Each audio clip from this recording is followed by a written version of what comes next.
listeners, it's Samantha. I'm just popping in to give you a heads up that my audio in this episode is terrible. I have no idea why, and I can't fix it. This is an amateur operation, and I'm not an audio engineer, but I do apologize and wanted to give you a heads up. We'll do our best to fix it for the next episode. In the meantime, thanks as always for bearing with us, and I hope you enjoy the episode anyway. Thanks for listening.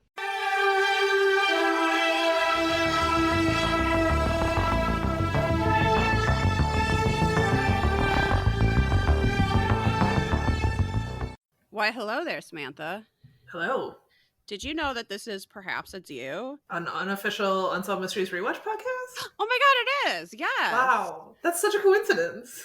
And my name is Liz, and your name is Samantha. Were you about to say my name is Bitchface? No, I wasn't, actually. So... There was a moments of hesitation there where I thought maybe you would. No! Yeah, in our, recording thing, you have to put, just like a Zoom meeting or whatever, you have to, put your name, and obviously I put mine as Bitchface.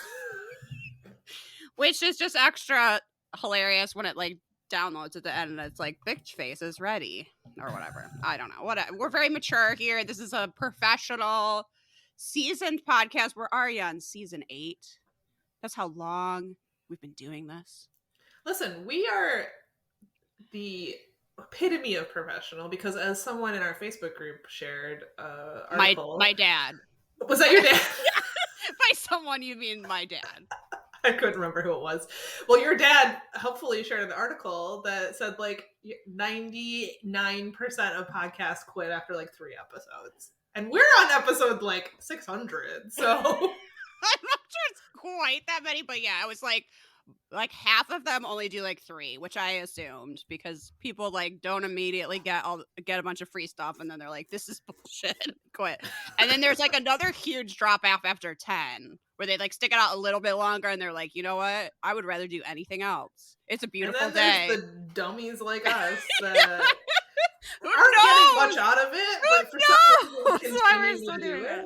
But I'm actually excited to do this episode, and I have all my millennial white bitch stuff ready. I have my fizzy water.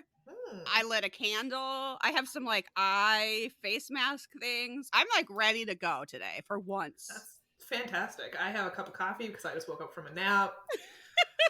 Let's fucking do this. So the thing I actually wanted to talk about is an update. Really ties into the episode. Which it really does. The Porpoise of Justice. As you may are probably aware, the orcas are out for revenge. They are sinking yachts all over the place. And years ago, we had an episode where a guy went missing on a boat, and he was kind of a dirtbag, and we attributed that to the Porpoise of Justice. And my immediate thought when I saw this news was it's her. She's out there. I thought she was a dolphin. I was mistaken. She's an orca. She doesn't like when people own 6 boats. Neither do I. I feel such a kinship. Did you see that the leader of the orca pod that's doing this, it has a name? It's Gladys. It's or Gladys, something? Yeah. Really, that is the Porpoise of Justice. The Porpoise of Justice is named Gladys, everyone. Yeah, okay, so there's multiple theories. Some people say it's not revenge. Boo, boring. The revenge theory is that someone hit Gladys with their boat. The rudder hit Gladys, and she was like, I'm sick of this shit. The oceans are getting hotter. You've overfished the seas, and that rudder was the last final straw, bitch. And so she's been training other orcas to rip the rudders off boats. Which is amazing. Some people are like, oh, she's training the young to hunt. And I was like, why now? Why has this never come up before? Boats are not new.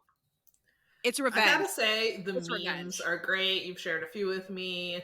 I love every single one. Gladys, wherever you are, you're a hero. We love you. Okay, The Atlantic also, what a hilarious publication. They had this headline. I obviously did not pay to read the article, but it was really stop rooting for the orcas. And I was like, I'm sorry, sir, do you think they know how we feel?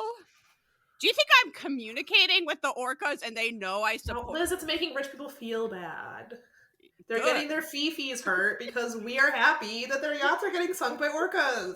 I was like, me supporting the orcas is not going to encourage their behavior in any way. Unless this guy has like a direct line to orcas that I would like to know about.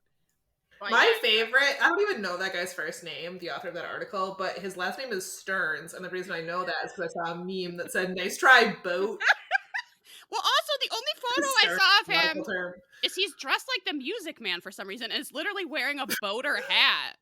And I was like, okay, I'm on to This you. guy works for a big boat. I think he might just be a boat, everyone. It might just be like an AI of a boat.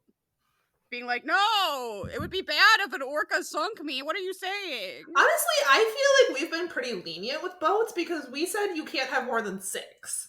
So yeah, I think the ruling was that if you had 6, you had to sell 3 or something.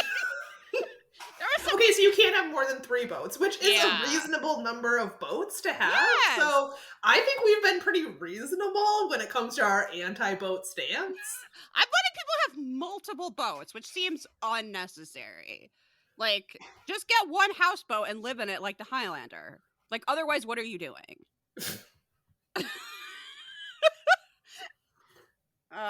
Yeah, that all makes sense. That was really my only update, and fortunately, it really ties in to this episode. I'm very, very psyched. Would you believe that an orca comes up in this episode? Yes, it does. I was like, finally, it's all coming together.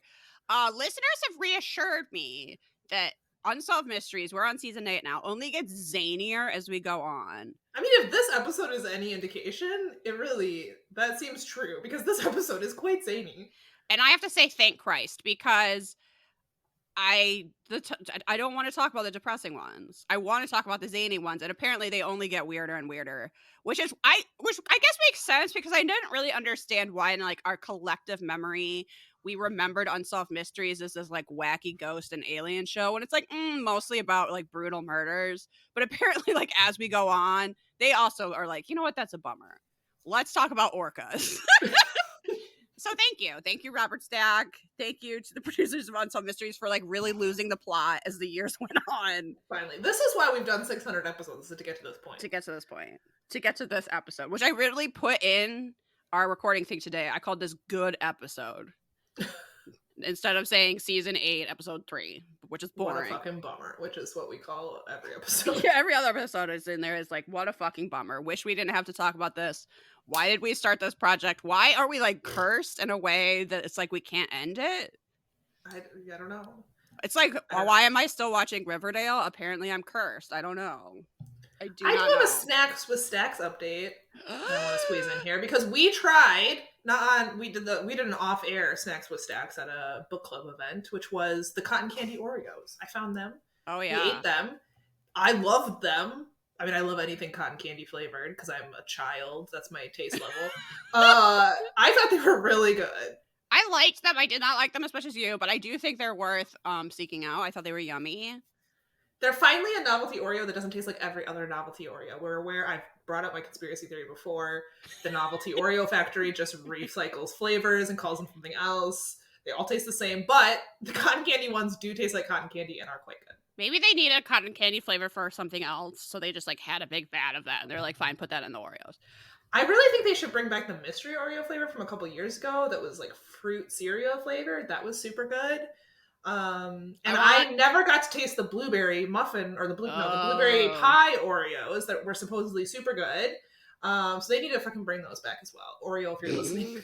Nabisco, if that you, listen up. Yeah, I really need the pistachio. Okay, those ends. Why were those not made permanent? Those were so good. I don't know. That would be the only thing that would improve my setup right now, is I don't have any snacks, and I could really use some pistachio Oreo thins. Those were the I'm gonna say the best Oreo flavor of all time, and for some reason replace the mint thins. No one fucking eats those with the pistachio thins. I really appreciate the passion that you're bringing to the Oreos. I really do. It's like, yes, this is what's warranted. Yeah, this is what our podcast is all about. Yes. Making a big deal about things that are not important at all. I mean, that's literally probably the definition of podcasting, actually. They should put that in there with just like, I don't know, a recording you can listen to at any time. Like, it's like the radio, but not. And then parentheses, getting way too excited about things that absolutely do not matter. like Unsolved Mysteries episodes that aired 30 years ago. Yeah. Okay, I think I'm first. You are. I think maybe we can remember that for odd number episodes, I'm first this season. Oh, okay. That'll help me remember. I think I bet like we're on season 8, and I was like, well, there's 2 of us, so like I'm just figuring that out, that I would be the odd episodes this season. So we're gonna start off with a missing. This is a weird one. It is sad, but it's also strange because it has a celebrity tie-in. So this is the case of Taylor Kramer, which dates back to February 12th, 1995. So Taylor Kramer was a bass player, and he was best known for his work in Iron Butterfly. So we get to thank him for that in the Garden of Eden, in the Garden of Eden song. And mostly that's that episode of The Simpsons where Bart gets everyone at church to sing it. So that's a really important culture touchstone for us all. So anyway, back on that date, he called 911 to say that he was going to kill himself. And after that, he vanished. So what happened to Taylor Kramer? So yeah, in the 70s, he was a rock and roller. He was probably traveling around doing all sorts of wild shit we don't want to know about. But by the 90s, he had settled down as a family man. He had 2 young children. He was also considered a tech whiz, and he had founded what Robert Stack calls, quote, a multimedia company. I have no idea what that means. Multimedia company. I guess that just means tech, but I could not tell you what that phrase means. But anyway, he founded that in 1990.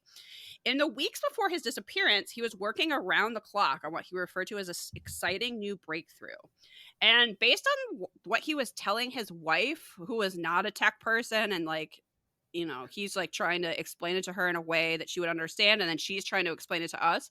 But based on her description, it sounded like he was working on some sort of facial recognition software that would help find missing children. And that he had an idea about the data compression that would make it possible to like scan through a bunch of footage or available files to find the faces of missing children. Anyway, and this was based on an idea that his father had made in research 30 years earlier. No idea. But he got very swept up in the excitement about this project, and it sounds like he was acting kind of manic. He was not getting enough sleep. He was just like working on this and then talking about how brilliant the discovery was. But also he went on this hike with his wife where he was acting like very energetic but peculiar and sort of talking about how everything was connected and like the hand of God had like blessed him. And right, I don't know, which at the time I think she was kind of like, yeah, great, but now looking back she's like, okay, that was like sleep deprivation. So the day that he disappeared, he leaves home around 9. He visits briefly with his father-in-law. Apparently that's like nothing unusual happens there. He had to leave to go pick up some friends at the airport. This is when things start getting a little weird. So he waits there for 25 minutes, but then just leaves before their plane even lands. He starts driving north, which is towards his home, but he never actually like goes home. And during that drive, he makes a series of phone calls. Despite this being 1995, he did have a mobile phone. So he's like driving, calling people. He calls his friend Ron Bushy, which is a hilarious name. But anyway, that was the drummer for Iron Butterfly. And he calls him to basically say, like, I love you, man. Like, thanks for all your support. Thanks for everything. Like, you've always been a great friend. Like, it's a sort of the sort of thing you would do if you knew you were dying. I can't explain why, but the name Ron Bushy... You're the only available career opportunity for you, like the only one you're legally allowed to do is like be in a band. Yeah, it's very. Otherwise, you're just a creep. Like if he had become like a shop teacher or Mr. Bushy. Yeah, which is what the shop teacher. For some reason, the other thing I could see happening with someone with that name is like teaching shop or driver's ed. But then that guy is a total creep. I feel like if I was a professional musician and my name was Ron Bushy, I would absolutely have a stage name, but that's just me. Ron Bushy. But so anyway, he called him. He was like, "Hey man, you've been a true friend. I love you so much. Whatever." And I'm sure Ron was just like, "You're high or you're drunk," or like I don't know that he thought like a ton about it at the time. But he did say that his friend meaning Taylor, sounded kind of stressed. Like maybe he was a little scared in like retrospect. He then called his wife and was like, hey, so those people I was supposed to pick up at the airport, I totally didn't pick them up. Just tell them to get a cab. They'll understand. I'm going to see you guys later, and I'm going to have a big surprise for you. So even though he sounded like really positive and he didn't, he wasn't calling his wife being like, hey, baby, thanks for everything. She still got the impression that something was wrong, but he didn't say that anything was wrong, right? He was like, oh, no, I'm going to see you later. Don't worry about it. And then an hour after that call, he called 911 to say he was committing suicide, which was really, they play the call. I think it's the real call on Unsolved Mysteries. And he's literally just calls and he goes, I'm going to kill myself. And the person that picks up for 911 is like, who is this? Like, where are you? And he doesn't say anything. So the question Unsolved Mysteries was asking, the mystery was, why hasn't his car or his body been found? Like, typically when people kill themselves, they're not just gone. You would find their body, like, where did his car go? Right. There also had been no activity on his credit cards or that cell phone. Also, what was interesting is that there was multiple sightings of him after that phone call in the general area that he had been making those calls. So one sighting was at a pawn shop in Canoga Park, California, where we hear from an employee who is 100% sure that he came into the pawn shop because he talked to him for like a while. And when he eventually saw like a missing persons flyer for him, he was like, oh, it's that guy. And he was very confident that it was him. Now, granted, like, eyewitness accounts are not, they're not as trustworthy as we would like them to be, but it's something. We also hear for another sighting of him at a garage sale. And apparently he really liked garage sales, which is just a like cute little anecdote about him. Was they like specifically in searching for him, went to people having garage sales and were like, have you seen this guy? He's probably going to come here. He loves garage sales. Okay, that's really cute. Also, great way to find me will be to like just go to Goodwill's and be like, have you seen this bitch? Have you seen someone in here like digging around for Polly Pockets? TJ Maxx. Yeah. Marshalls. Just hit them up. Usually Home Goods and Marshalls right by each other. You can get a 2-for-1 there. Yeah. Has this bitch been in here smelling all of the candles? Let us know. Just put my missing persons flyer in the candle aisle at Marshalls. You'll be found so quick.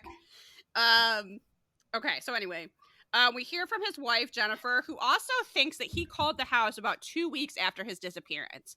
Now, this can't be corroborated because what happened was the answering machine picked up and the only message left on the machine is a voice saying, hello? Hello? And she says that's him, but there's like no way to prove it. Okay. So that was the case, and it's kind of strange, and it's kind of mysterious, but the update is sad. So 4 years after his disappearance, which is a long time for his wife to be wondering, like, what the fuck happened? Right. 2 hikers discovered the rusted shell of his van near Malibu Beach. His remains were inside. This was what the Unsolved Mysteries, like, title card said, that the manner of death was blunt force trauma, but authorities were unable to determine if the cause of death was suicide, accident, or homicide. But when I looked this up on Unsolved Mysteries Wiki, it seems pretty consistent with the blunt force trauma is him driving off a cliff. So that's what I wondered. Yeah, I'm guessing that just like, I don't know what this area is like, but I'm guessing there's like trees or bushes or whatever, so that the van wasn't immediately visible, and that's why it took 4 years for someone to see it. But that it's just been there the whole time, and what's so sad. What's wild is if you look at like unsolved.com or you look at like a place where people can leave comments, people are convinced that the government killed this guy because he discovered time travel. I'm sorry, what? Yeah. They think that his like great idea, which I'm pretty sure is just like manic behavior from sleep deprivation. I'm not even sure there really was like a great idea. They're convinced that his manic idea was about like being able to travel on gravitational waves, and that the government didn't want people to have this power, and that they killed him. And it's based on it being mentioned in like some documentary. I don't know. People saw this on like one show and they were like, well, then that's true. It's wild. Okay. But I'm pretty sure he just didn't get enough sleep. Oh, that's really sad. It is really sad, and I'm sure his wife and his family, it sounds like everybody was like really looking for him, and I don't know. Like, just get enough sleep, everyone. Yeah, for real. It's important. You think that you can go without it, but it catches up with you. I wonder if he had some underlying mental health issues and lack of sleep just like exasperated it. Yeah, it's hard to say. I mean, there isn't any mention of that, but also, like, we wouldn't necessarily know, right? Right. So I'm sorry to Taylor Kramer, and I'm sorry to Ron Bushy, who lost a dear friend. Sorry, Ron. Sorry, Ron Bushy. And those hikers, man. What a day. Yeah, no kidding. Ugh. So take care of yourself. Get enough sleep. For real. Okay, what are you going to talk to us about, Samantha? So this is a wanted, but also a murder. So 66-year-old Thomas Meyer was the city attorney of Greenville, Illinois. On August 12th, 1986, he was found shot to death in an alley. Tragically, his best friend John King, who is in Unsolved Mysteries, who was also the police chief, and he was one of the first people to arrive on the scene. This is a small-ish town. I think it's a little amusing. But this is always said about small towns, right? That like this types of thing doesn't happen here. Yeah, but because you don't have that many people. Like, well, Robert Stack. statistically.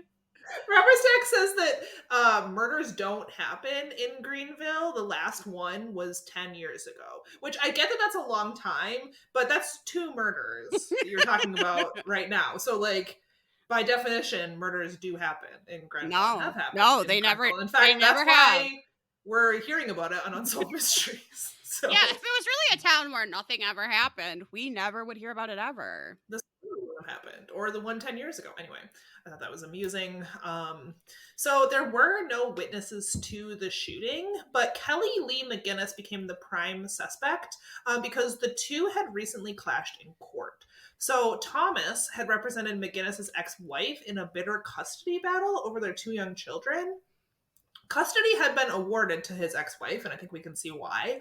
But McGinnis had received visitation rights.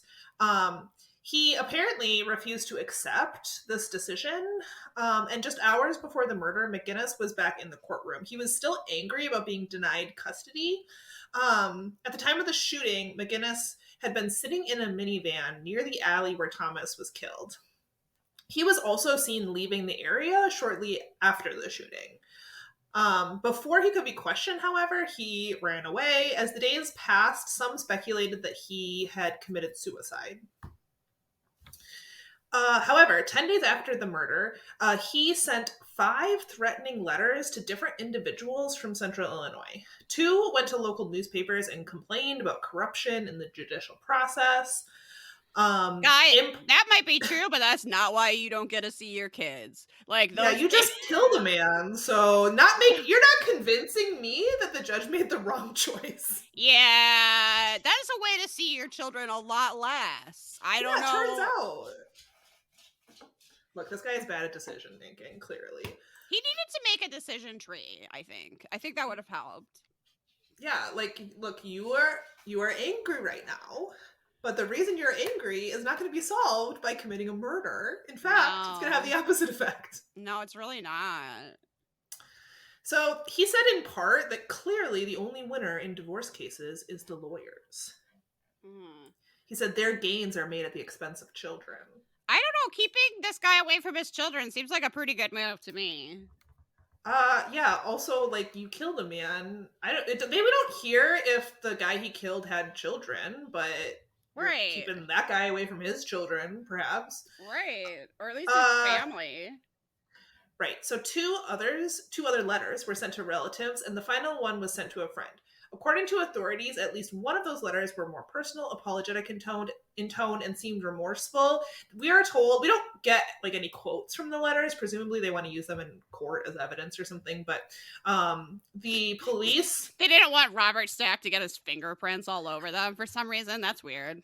Honestly, probably a good strategy. So the police chief, the victim's friend John King, tells us that although he doesn't come out and admit it in the letters, you kind of like get a vibe that he's apologizing for something. You can infer from it, like.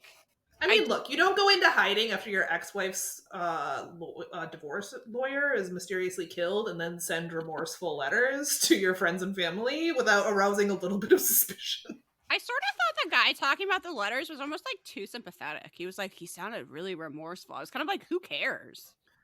Well, you know, this white man is going to get a level of leniency that maybe others wouldn't. So the town of Greenville is now living in fear. Those involved in the McGinnis custody dispute are worried that they are going to be next. His ex-wife Yeah, no and children. shit. Yeah, and you know, they're actually kind of right about that. So his ex-wife and children left town.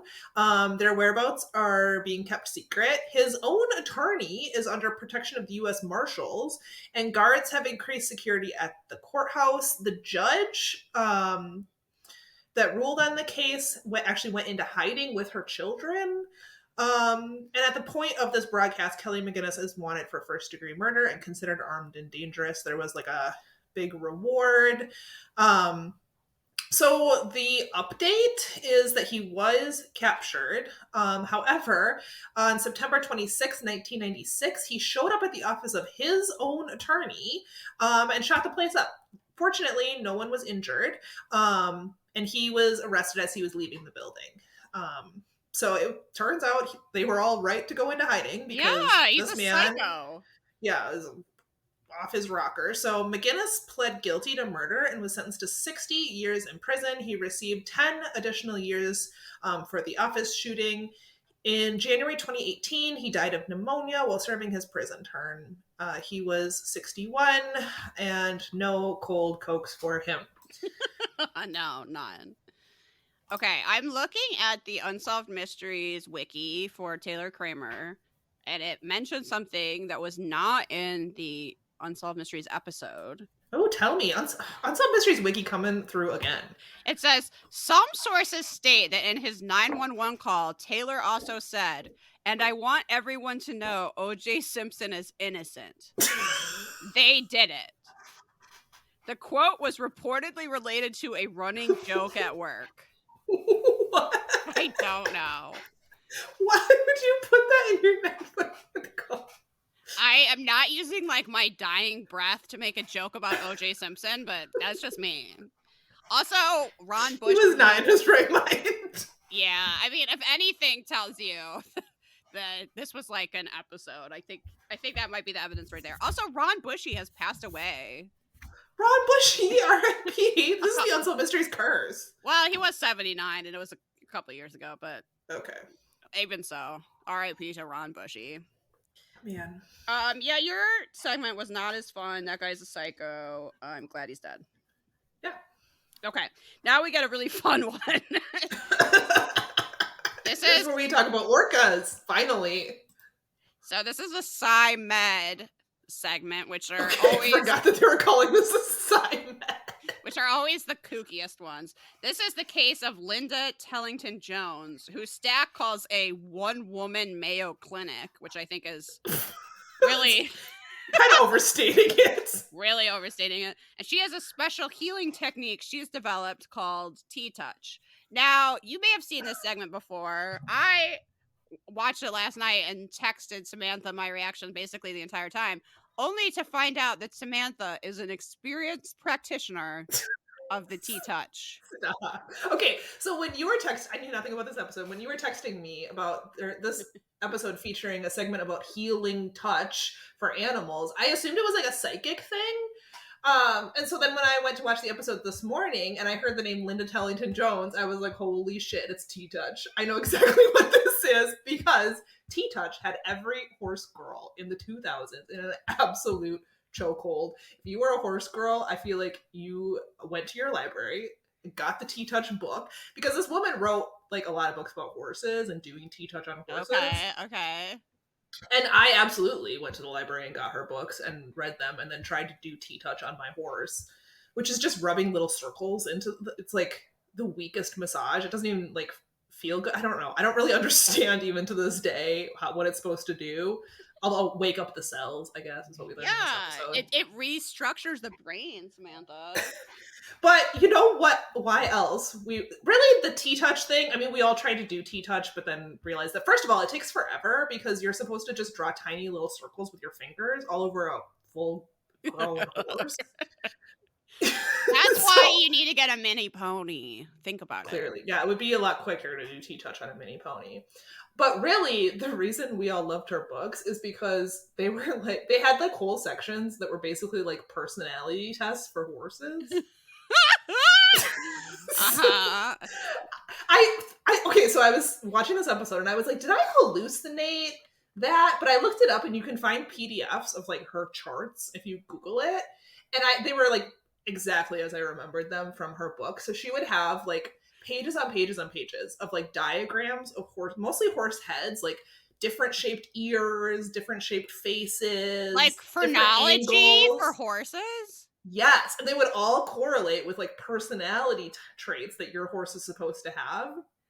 Wow. And if you were a horse girl, you sat in front of that book with your friends for hours and like personality typed every horse in your barn based on the shape of their ears.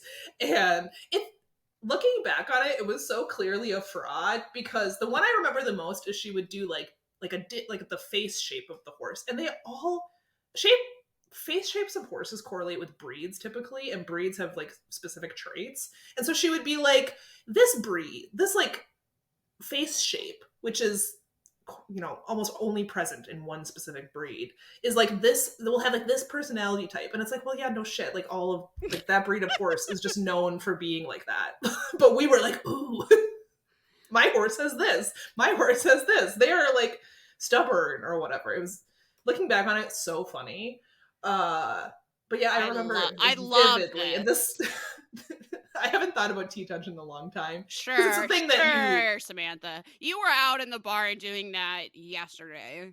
I also remember reading in her book that like if you were like having to take your dog to the vet or something, you were supposed to do T-touch on their ears to like relax them, which of course is going to work. Like dogs like their ears rubbed, so like I don't think it has anything to do with the little circles you're making. It's probably just like rubbing their ears is gonna calm them down. I don't know. That's actually I don't even know that you can call this a theory, but my theory about T-touch would be like, yeah, no shit, animals like to get pets. It's literally just petting them. And that's why. It's actually kind of, so you're supposed to make 1.5 like circles with your fingers, and it's really hard to do like the half. I don't know, like it's just doing 1.5 circles all over your horse's body, and or your animal's body, and it's supposed to like, I don't know, it's something with the energy flow. I don't really remember. But it's literally just petting them. I demand the next time I see you that you do T-touch to Lenny and we see what happens. I will. He loves pets, so he's probably gonna be love it. To it. Yeah, it's gonna change the structure of his brain.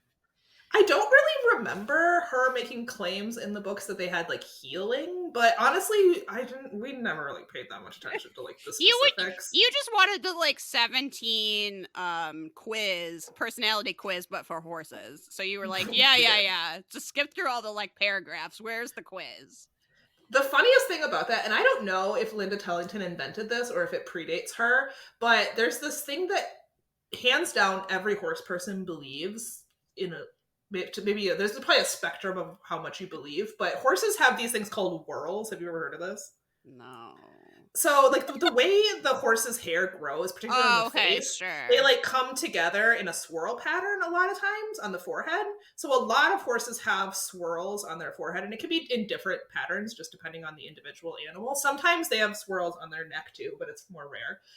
And like all horse people believe that the swirls like mean something about the horse's personality. Like sometimes it'll be like the more swirls they have, or the larger the swirls, the like crazier they are or something. Her books would have diagrams of different whorl patterns and like what they meant.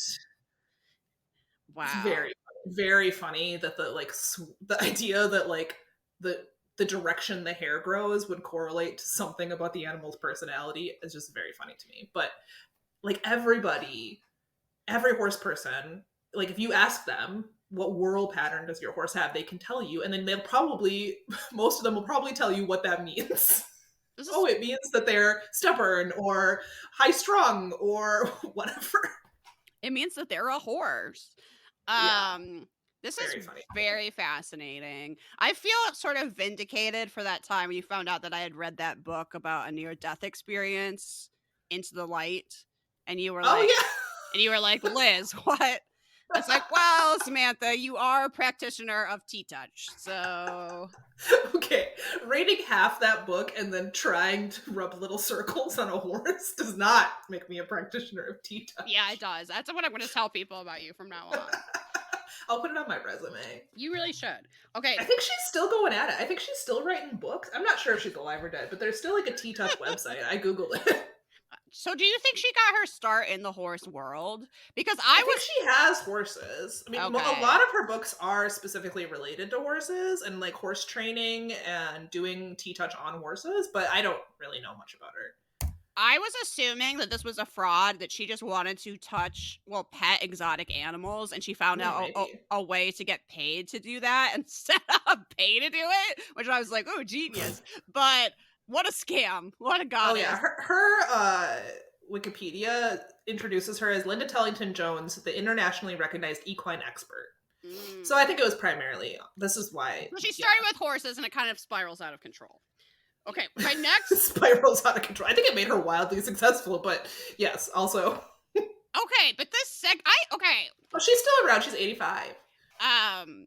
No, based on our criteria that an Unsolved Mysteries segment is good if you force people to watch it, I absolutely made Mac watch this, and I was like, look at this woman almost get eaten by a tiger. Okay. This segment is completely wild from beginning to end. First of all, it starts with a correspondent, which we've never seen on Unsolved Mysteries. She's wearing like a safari shirt to go to this zoo, which is very funny. With animal appliques on it, and I love it. Well, okay, clearly...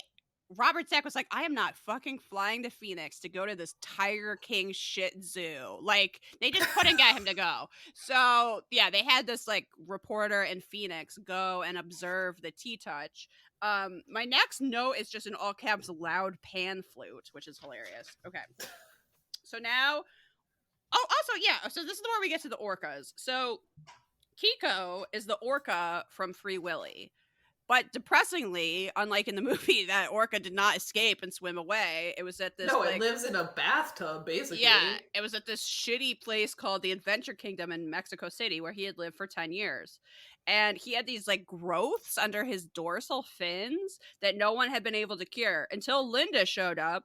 Okay, the problem with this is we do not see a before and after of these growths. So Linda goes, she like does the T-touch on the dorsal fins. This whale is very used to dealing with people, so it doesn't have a problem with her like petting it, right?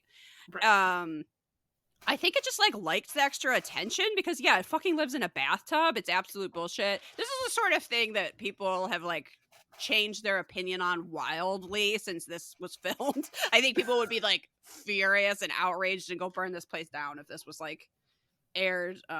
If they went and filmed this exact thing today, like people would be so mad. But anyway, so the handlers say that it helped with the growths and it like made them thinner or something, but we don't actually see any evidence of that. So I'm kind of skeptical. We also don't get like a vet to confirm this. No, they were just like, the whale's happy and the growths seem thinner. And I was like, I guess he's cured. Okay.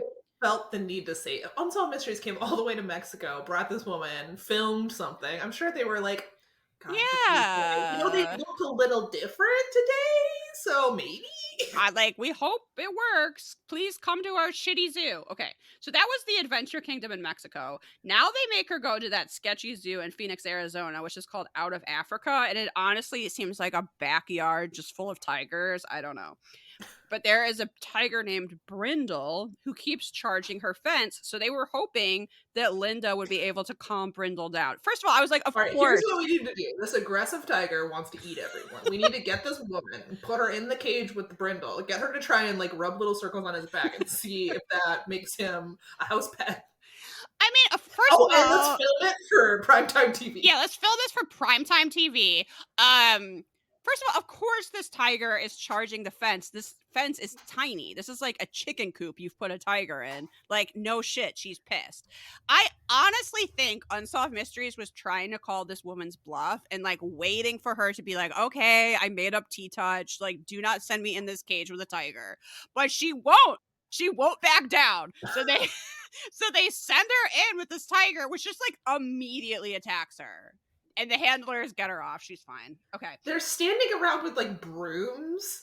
Like, Yeah. if this tiger really wanted to eat this woman, I'm not sure that those brooms would be much of a deterrent. So, in a way, maybe the T-Touch kind of worked. I say we see Brindle, who's the name of that tiger, start to attack Linda immediately. And honestly, I don't blame the tiger at all. Her enclosure is way too small, and she clearly hates her life. Okay, she has I really don't know if it's like best practice to be in the cage with the tiger. I'm not sure that this is something that goes on at like reputable zoos. No, I don't think so. I certainly don't think bringing some random woman into the cage with the tiger is something that goes on at reputable zoos. So I wouldn't. If we find out that Out of Africa was also serving expired meat on pizzas to people like that Tiger King thing, I would not be surprised. It very much is that place. Okay. So then next she goes to see Cheddar, who's this African cat. I don't remember how you say the name of this cat. A caracal? Whatever. I don't remember. It's pissed.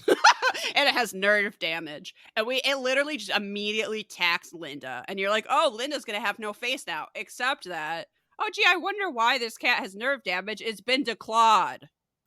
Yeah. So I'm not sure T-Touch is gonna help with this. So there's that mystery. Cheddar full on attacks her, and you're really for a second like, oh, Linda is dead. But no, she's all right.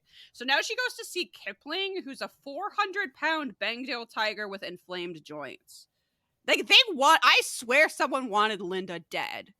I swear this was like a murder plan. Like, oh, really? You can heal animals? What about a 400-pound tiger, bitch? And she's just like, I will not back down. I will pretend this works. Okay, so she explains a little bit about what Samantha was talking about, that T-Touch is a series of circular touches. It's done all over the body, and the intent is waking up cells. And for some reason, the animal has to know that intent, and you have to say it out loud, which I don't think... I do not remember that. I do not think tigers understand English, but whatever. I really... Okay, whatever. Yeah, I just remember okay. So we are told that the T-Touch calmed the tiger down and relaxed his breathing. Again, I think that these animals are neglected. They're not well cared for, and it's just like appreciating some extra care. But what do I know? Maybe T-Touch is a miracle.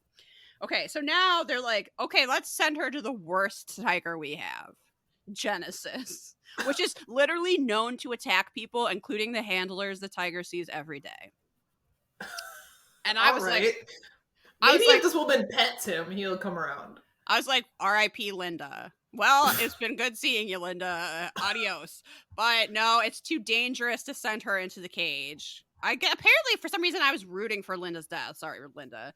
I really just wanted her to admit this was a big fraud. But instead, she like instructs the handlers how to do it through the cage. And she tells that the level of relaxation rewires the brain. Mm-hmm. Yeah. Mm-hmm. So then a vet who has treated Genesis several times appears to say that while he is skeptical of the T-Touch philosophy and talking about touch, like activating cells, makes absolutely zero sense, he will admit that the tiger seems a lot more relaxed, and he calls it a miraculous change. Uh-huh. At this point, the correspondent puts Linda on the spot and asks how T-Touch works. And Linda gives her like cocktail party laugh, like, oh, if only I knew.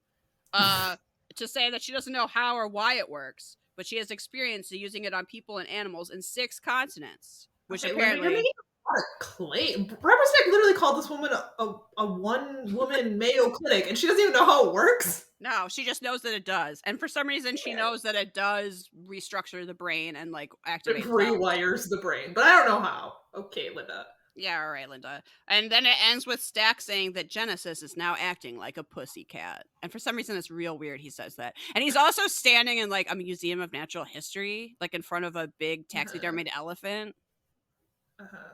To go, as for Genesis, he's now acting like a pussycat. sure he's still trying to attack and kill people every day. Well, yeah, as a cat would. I have to, so I while you were talking, I googled out of Africa, and it's still open. Oh my god, no! And people are still going into cages with tigers. There's pictures on their Facebook of people like presumably, I mean, it looks like they're employees, whatever, swimming with the tigers. Oh my god! Which just doesn't seem safe to me. I mean, I don't know anything about big cat husbandry, No, obviously, but one it just day does not seem safe to me. One day, one of them is gonna be a bad mood and eat someone's face. Like that is not. Oh my god, no. Yeah, they're in there like doing demonstrations, like clearly in the cage, like making the tigers jump for food and shit. I don't know. It just seems. Listeners, I really need you to not go to this place. Like very desperately. Oh my god, that's terrifying. Out of Africa Wildlife Park. And it's in Arizona, so I'm assuming it's the same place. We boycott that place. Yeah. Okay, you have. Well, what do you have for us after? I have some voodoo. Oh yeah, how could I forget the doctors that use voodoo? Or sorry, hoodoo actually. This one is pretty wild. So this is the case of Harold Bennett. Which is not his real name. This name was used to protect his identity. So, in 1967, Dr. Larry Dosey was a young intern at a hospital in Texas. One afternoon, he was assigned a patient named Harold Bennett. Quote, I'm doing scare quotes because that's not his real name. But he was very ill and he was very weak. A battery of tests were done on this man. Oh, I should say, the opening to this, I didn't take notes from this, but the opening to this segment was like a voodoo ritual with like a voodoo priestess. Yes. Wild.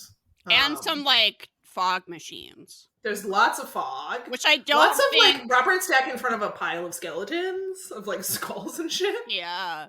I don't think traditionally a voodoo ritual involves fog machines, but you know what? I'm never invited, so I guess I wouldn't know. That's true. Also, Robert Stack does tell us that like a lot of people associate voodoo with death and hexes, but that's black magic. That's not voodoo. Voodoo can be used for good. So they try to be less problematic than usual, actually. They try. I'm not sure they completely succeed, but it's not the worst thing we've seen on Unsolved Mysteries, I don't think. So this man was very sick, but they weren't able to figure out what was making him so sick. A number of different tests came back inconclusive. So a baffled Dr. Larry called another intern. This is Dr. William Hensley, who asked Harold if anything unusual had happened to him lately. Harold said that he wasn't really sure. The only thing he could point to was, first Harold asked him, "Do you believe in voodoo?" Okay, yeah, this is a great moment though. So the doctor is like, "Oh, has anything happened? Could maybe like a spider have bitten you, something like that?" And he turns to the doctor and goes, "Doctor, do you believe in hoodoo?" This is amazing. Amazing. This is a very House moment. And also, I love that the two doctors are like fresh new doctors. I think it's very funny to me to imagine like this is like an episode of TV. It's like it really is. This could have been a very problematic episode of Scrubs where like JD decided he was going to put on a voodoo ritual. And they're like in a back room lighting skin on fire or whatever, hair on fire or whatever. And then like, I don't know, a senior doctor comes in the room and is like, what the fuck? I just imagined that in my head and it was very funny. So TV writers, listen up. Listen, I got some ideas. So, so he said, "Do you believe in voodoo?" Which reminded William of his grandma's Texas ranch. While visiting her in 1945, he met with a woman named Mary who claimed to be a voodoo queen. It's hoodoo. Am I saying that wrong? Yeah. I think she was a hoodoo queen. Hoodoo queen. William claimed that he actually witnessed her powers at work after a young woman was assaulted by one of the workers. When the constable came to arrest the man, William's grandmother refused to let that happen. Instead, she had the man sent to the back of the ranch. Later that day, she put a death hex on him. This is amazing. And he truly did die soon after. This is amazing. The authorities show up to arrest this. What, is he a rapist? I assume so. Yeah, okay. So the authorities are actually going to do something about this rapist, and she's like, no, magic will take care of this. And then he's like sent to the back of the yard to get hexed. Amazing. So Harold told William that he refused to pay a fortune teller, who then cursed him with a similar death hex. Yeah, okay, people, if you believe in hexes, you really, really need to be paying your fortune tellers. That is rude. Listen. Tip well also, because Tip well. these are the last people you want to particularly if you're a believer. No, why are you messing with that? Absolutely not. Pay up. Yeah, you're playing with fire, Harold. So Larry was unsure what to do. He did not believe in hoodoo. However, William knew that they needed to try it. It seemed like a last-ditch effort. I really love that they are willing to do whatever it takes to make their patient better, which, yeah, you can tell they've been, like, doctors for about all 5 minutes. They're not, like, totally burned out. Also, I would love to know what the billing situation for this was. Like, how was this billed? It's like, oh, and then we did a hoodoo ritual. Yes. Like, what? How did that show up? So because of his experience growing up on his grandmother's farm, William knew that they needed fire, they needed a body part, and they had to convince Harold that they were superior and that they could overcome the hex, whatever the hell that means. So that night, while like there weren't a lot of people around, they brought him into a room. They lit something on fire. They literally started a fire in this hospital, and they took a lock of his hair and then began an incantation. I love it. I love it so much. I wish I had been there. It's completely amazing. Honestly, no notes. No notes. It's so funny to me that these two doctors were willing to do this. So by the next morning, he seemed to be completely recovered.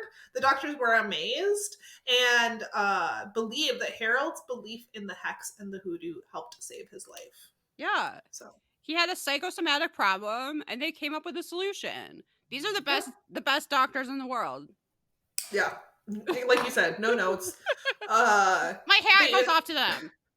Yeah, they interviewed the doctors for Unsolved Mysteries. I think it's just, and they're like, I mean, honestly, if you looked up doctor in the dictionary, I mean, these are not the guys you would expect to have done a voodoo ritual as young interns. And I think I love it. I think it's great. And they're just like, look, it worked, didn't it?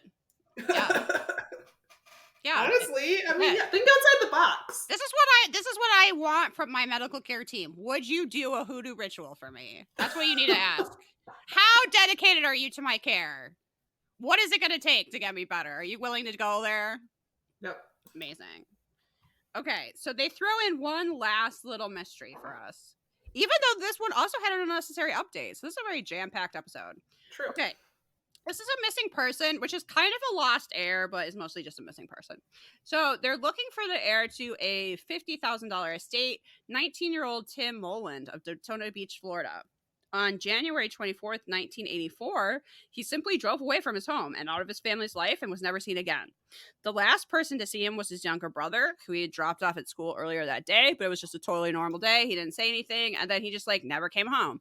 His family was immediately very concerned because apparently he was a very, punctual, reliable person, but they never heard from him again. 2 weeks after he disappeared, the family found their first clue in Lake City, Florida, which was about 150 miles north of their home. On the day he had vanished, he had stopped there to pay for a tank of gas with his parents' credit card. And because he was driving a cool Dodge Dart, an employee there remembered him. They also got a letter from an impound lot in Georgia. His car had been abandoned 1 block from the Greyhound bus terminal. His driver's license and his wallet were still inside. However, other valuable items that he should have had with him in the car, such as a stereo, a toolbox, and his bike, were no longer there. So one theory was that he had sold these in order to buy a bus ticket. Now, I am suspicious that the dad does not seem at all worried about where his son is. Yeah, I thought that too. The dad is immediately like, look, he left his ID there. He went on to start a new life. And the mom is like, no, we need to find my son. This is foul play, blah, blah, blah. I don't know anything about Tim. I do feel like at this time, it might have been more likely for people to just peace out and not talk to their family anymore for reasons of, I don't know, sexual or gender identity. Sure. Just a theory. I sort of feel like the dad knows why he peaced out and has not told the mom. But the mom was still worried about foul play. She points out that he hadn't packed any clothes to take with him. However, he had withdrawn nearly all of his money from his savings account. The update on this is wild. So, an Unsolved Mysteries viewer recognized the clothing that Tim was wearing when he disappeared because 10 years earlier, that viewer had discovered a body in the woods near Merton, Wisconsin, with similar clothing. Oh my God. So that viewer calls in, gets them to test that body, and DNA tests confirm that that was Tim's. Completely wild. The police have no idea what he was doing in Wisconsin or how he died. Let me pull up the Unsolved Mysteries wiki. I feel like it has just Unsolved Mysteries wiki has more info. Just a tiny bit more info. But yeah, it's very mysterious because we never really know why he left or what he was doing there. Okay, so Unsolved Mysteries wiki still considers this unsolved. When the case re-aired in January 31st, 1996, a viewer named Stephen Call called the tennis center. He recognized Tim's clothes as the ones he had found on a body frozen in ice in a secluded wood lot in Wisconsin 10 years earlier. He contacted the medical examiner. They contacted Tim's family and received DNA samples. Through DNA testing, the body was confirmed to be his in November. Keys found on the body also matched locks to his home. Despite the identification, the cause of death, Tim's death, could not be determined. There were no signs of trauma, nor could be determined how or why he had gone to Wisconsin. His family did have a memorial service for him, and he was buried in Daytona Beach, Florida, but his death remains a mystery. Both of his parents have since passed away. I feel like the dad, this is total speculation on my part, but I just think he knows something.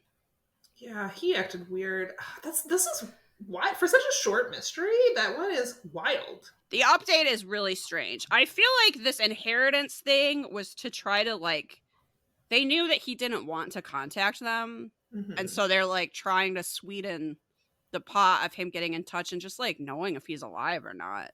Yeah. But who knows, man? That one is very wide open. Okay, that's the episode. All right. Now we get to rate it.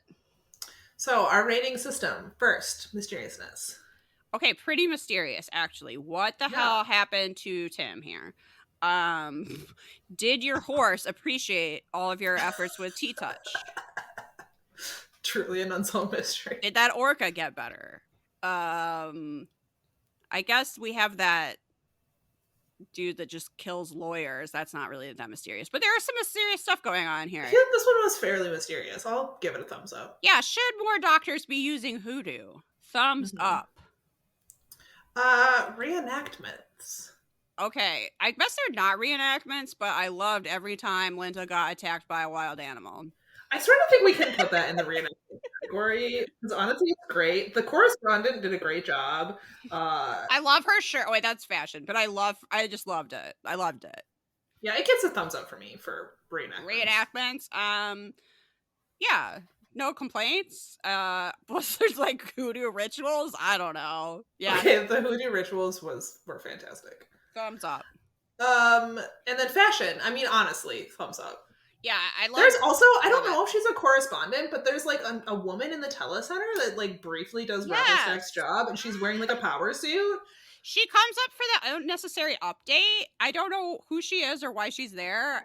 Maybe Robert Stack was just too drunk to show up that day, but it was a nice little change. I like seeing the telecenter. Yeah, she was really working at her 5 minutes of fame. Thumbs up to all that. Yeah, thumbs up to everybody. Yeah, everyone. Give yourself a thumbs up. We love you. The tigers all get thumbs ups. Yeah, the tigers for such good outfits. And then Robert Stack.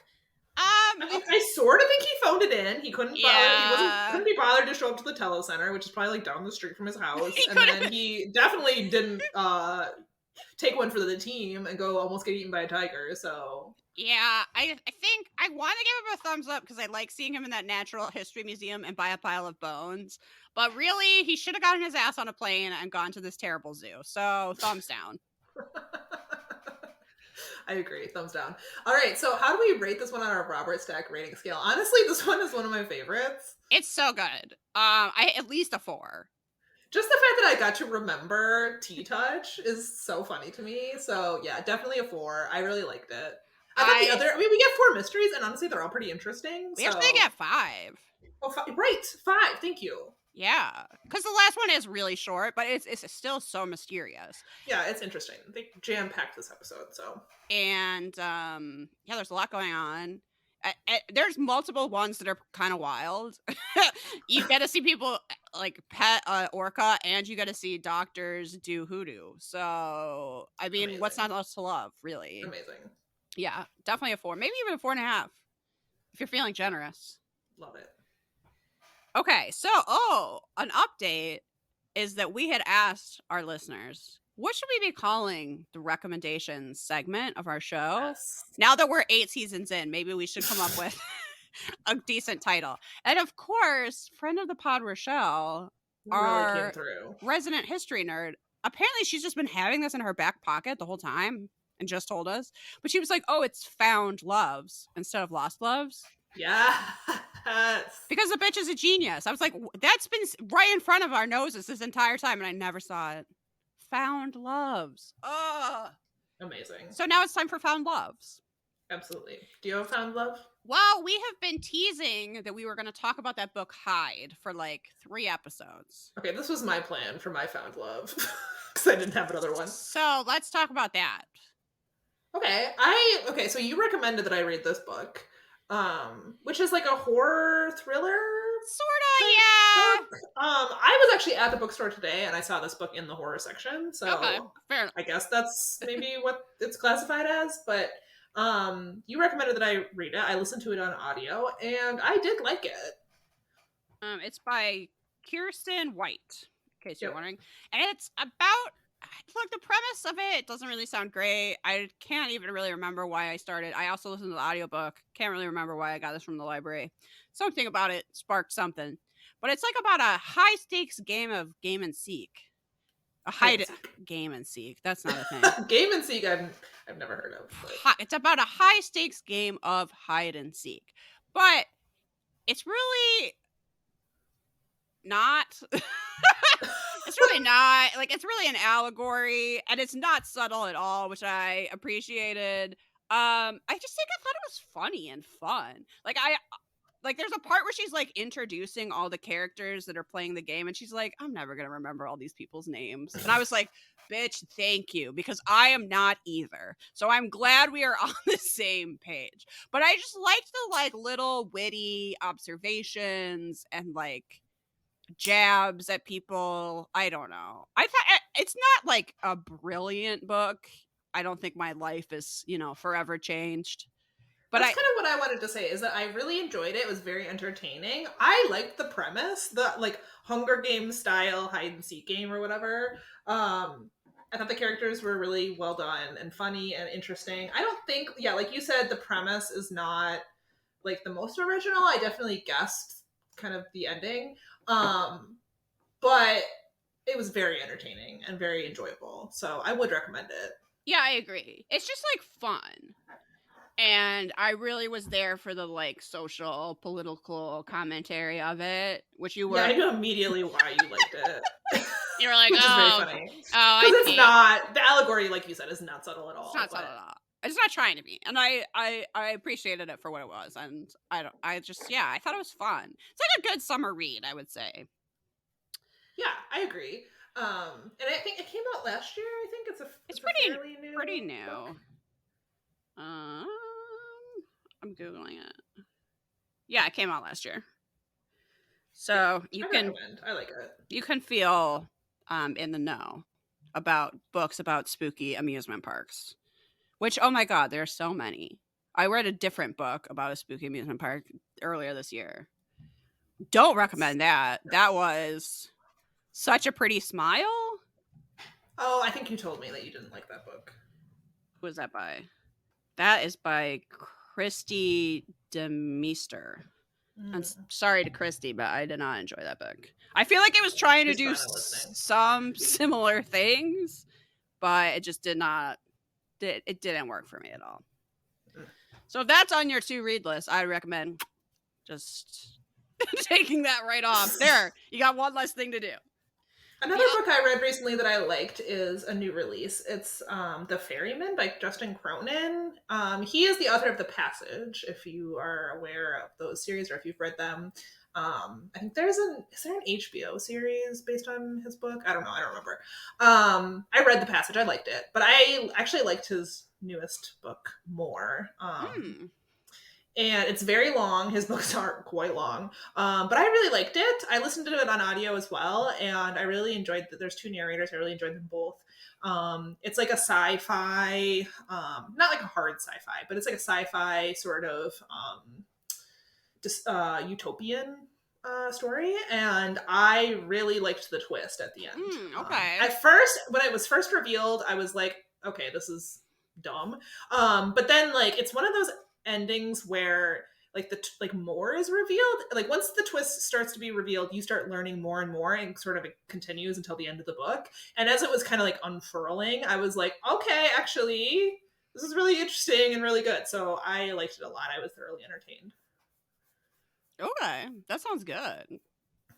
If you like big books, I mean, like I said, this is quite long. If you're The Passage, you're aware that all his books are super fucking long. But I enjoyed the whole thing. The other book that both of us read recently is I'm Glad My Mom Died by Jeanette McCurdy. Which I finally read that very popular book. Yeah, I don't know that we really need to recommend it because it's like done extremely well. And but I finally got the audiobook from the library and I listened to it almost the whole thing in like 2 days, which I kind of don't recommend doing that because it's a lot. It's a lot.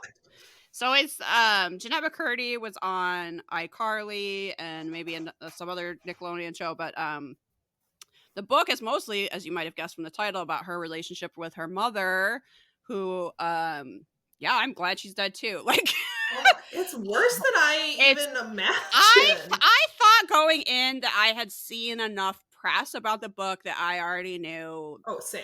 The stuff that her mom did that, was so awful. But I still actually was not really prepared for how much abuse there was and just how exploited she was and how just like literally she had no interest in acting and never wanted to do any of that shit, and it kind of just ruined her life.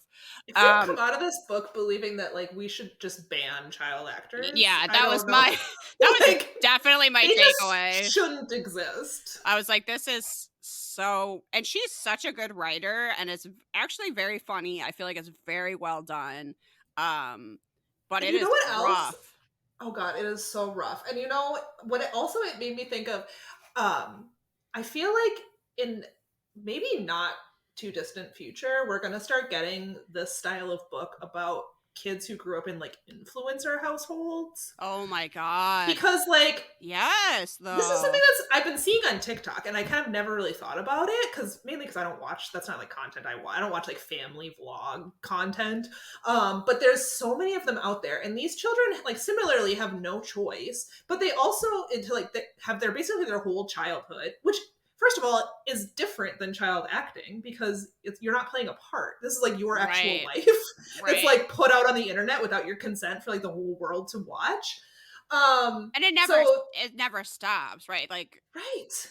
And there's like no protections for like there's no laws about children who like are part of like their parents' YouTube channel and are basically working their entire childhood and like do they get any money for that? Like oh my god. Yeah, so anyway, I'm expecting like this style of memoir to come out about like children of influencer, like and I don't know if I'm looking forward to it or not. It is extremely grim.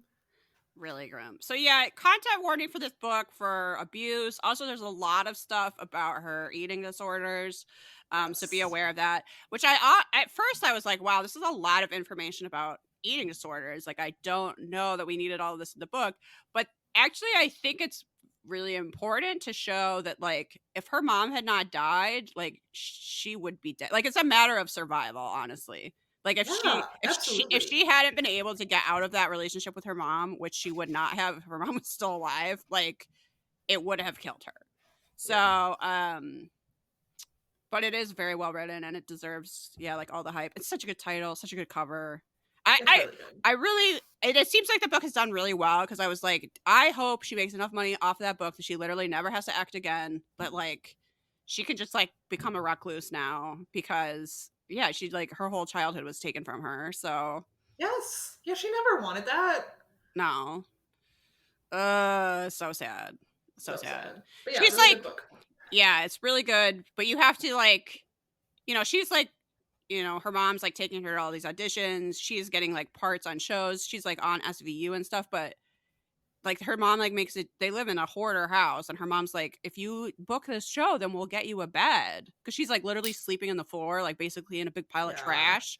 So it's like, and then at some point the bed that she gets because she got to be on the show is like taken over by all the crap in there. It's like, oh my god. Oh my god. Well, and she, every time she expressed a desire to not do this, she was basically told like, well, then we're just gonna be poor. Like Right. you're making money is like what is keeping your family afloat. Like the whole family's gonna suffer if you quit. And that is just a lot to put on a child. We're talking about someone that's like 7 years old.